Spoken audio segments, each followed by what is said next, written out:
Hungry Venezuelans flee in boats to escape economic collapse. Willemstad, Curaçao. The dark outlines of land had just come into view when the smuggler forced everyone into the sea. Roy Marbello screamed. She was one of 17 passengers who had climbed onto the overloaded fishing boat with aging motors in July, hoping to escape Venezuela's economic disaster for a new life on the Caribbean island of Curaçao. Afraid of the authorities, the smuggler refused to land. Miss Bello said he gruffly ordered her and the others into the water, pointing toward the distant shore. In the panic, she was tossed overboard, tumbling into the pre-dawn blackness. But Miss Bello could not swim.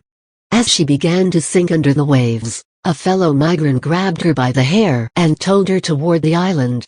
They washed up on a rocky cliff battered by waves.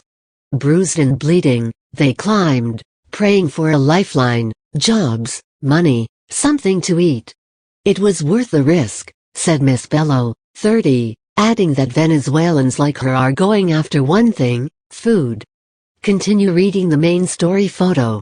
Maria Pinheiro at an empty grocery store in La Vela, Venezuela. "I'm nervous," she said. "I'm leaving with nothing. But I have to do this.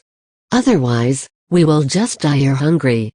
Credit Meredith Cohen for the New York Times. Venezuela was once one of Latin America's richest countries, flush with oil wealth that attracted immigrants from places as varied as Europe and the Middle East.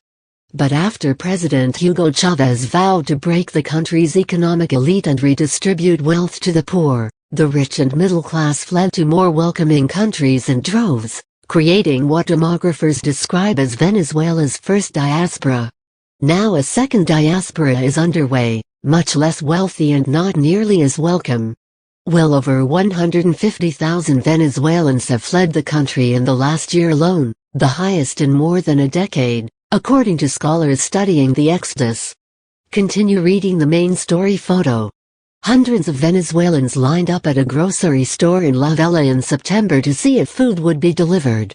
Credit Meredith Cohen for the New York Times. And as Mr. Chavez's socialist-inspired revolution collapses into economic ruin, as food and medicine slip further out of reach, the new migrants include the same impoverished people that Venezuela's policies were supposed to help. "We have seen a great acceleration," said Tomás Paez, a professor who studies immigration at the Central University of Venezuela. He says that as many as 200,000 Venezuelans have left in the past 18 months, driven by how much harder it is to get food, work and medicine, not to mention the crime that such scarcities have fueled. "Parents will say, 'I would rather say goodbye to my son in the airport than in the cemetery,'" he said. Desperate Venezuelans are streaming across the Amazon basin by the tens of thousands to reach Brazil. They are concocting elaborate scams to sneak through airports in Caribbean nations that once accepted them freely. When Venezuela opened its border with Colombia for just 2 days in July, 120,000 people poured across, simply to buy food, officials said. An untold number stayed. But perhaps most startling are the Venezuelans now fleeing by sea, an image so symbolic of the perilous journeys to escape Cuba or Haiti, but not oil-rich Venezuela. Continue reading the main story photo. Migrants leaving Venezuela on a smuggler's boat. Credit Meredith Cohen for the New York Times. "It has all totally changed," said Iván de la Vega, a sociologist at Simon Bolivar University in Caracas. "About 60% more Venezuelans fled the country this year than during the year before," he added. "The earnings of these people are low," Mr. de la Vega said of the recent migrants. "The only option left to them is the nearby countries, ones they can get to on foot, or by rafts, or go on boats with tiny motors. Inflation will hit nearly 500% this year and a mind-boggling 1,600% next year, the International Monetary Fund estimates, shriveling salaries and creating a new class of poor Venezuelans who have abandoned professional careers for precarious lives abroad. Venezuelans like myself are coming to Brazil for a simple reason: it's easier to survive here," said Rainier Salazar, 30, an industrial engineer who moved to Brazil last year. Now he cooks at a fast food restaurant for about $400 a month, much more than he made back home in Venezuela, he said. The exodus is unfolding so quickly that since 2015 about 30,000 Venezuelans have moved to the border region that includes the Brazilian state of Roraima, officials say. Now the Brazilian army is bolstering patrols along highways and rivers, bracing for even more arrivals. We're at the start of an unprecedented humanitarian crisis in this part of the Amazon, said Colonel Edvaldo Amaral, the state's civil defense chief. We're already seeing Venezuelan lawyers working as supermarket cashiers, Venezuelan women resorting to prostitution, indigenous Venezuelans begging at traffic intersections. Some are paying smugglers more than $1,000 a person to reach cities like Manaus and Sao Paulo, officials say, while others just manage to cross the border into Brazil. In Pacaraima, a small Brazilian border town, hundreds of Venezuelan children are now enrolled in local schools and entire families are sleeping on the streets of town. Continue reading the main story photo. 2 would-be migrants waiting for the boat that will take them from Venezuela. Credit Meredith Cohen for the New York Times. It's hard to see a solution to this problem because hunger is involved, said the mayor, Altamir Campos. Venezuela doesn't have enough food for its people, so some are coming here. The small Caribbean islands neighboring Venezuela are far less hospitable, saying they simply cannot absorb the onslaught. The closest to Venezuela's coast, Aruba and Curaçao, have effectively sealed their borders to poor Venezuelans since last year by making them show $1,000 in cash before entering, the equivalent of more than 5 years of earnings in a minimum wage job. Both countries have increased patrols and deportations, and Aruba has even set aside a stadium to hold as many as 500 Venezuelan migrants after they are caught, according to the authorities. It's a dramatic reversal of fortune for Venezuelans, who once went to Curaçao to spend money as tourists, not to plead for work. They all say, "You are from Venezuela. You are from a rich country that has everything," Miss Bello said of her encounters on the island. And I say, no longer. Across seas and borders. Empty homes now dot the streets of the fishing town of La Vela, Miss Bello's hometown in Venezuela, their owners having set off by sea. They have mortgaged property, sold kitchen appliances, and even borrowed money from the same smuggling rings that pack them on the floorboards alongside drugs and other contraband.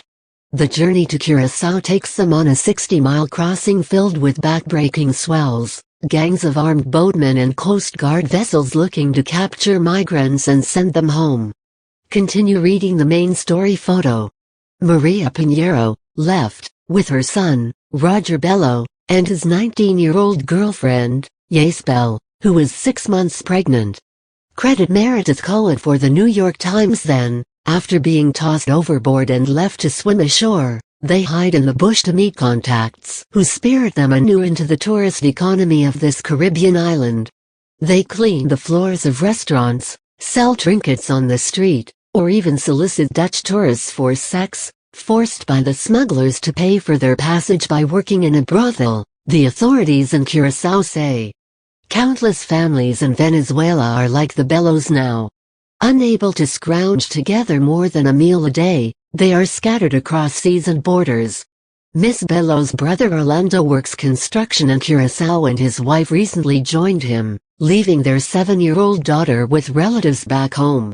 An uncle of Miss Bello's was not so lucky. He sits in a Curaçao prison, accused of smuggling migrants like his relatives.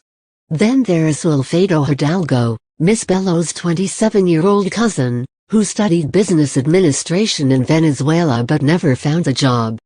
2 years ago, he was deported from Curaçao after coming by plane. Now he is trying to return by boat, having saved half of the $350 he needs to pay the smugglers. "What can I do?" he said. There is also Miss Bello's brother Roger, whose 19-year-old girlfriend, Yasbel, is 6 months pregnant. He, too, said he would go to Curaçao to support his child. Yasbel said she would stay behind but take a loan from smugglers to pay for her boyfriend's journey. using her mother's house as collateral. Hopefully, she said, her mother would never find out. I am just watching her stomach, Roger Bello said. Before the child is here, I will be in Curaçao.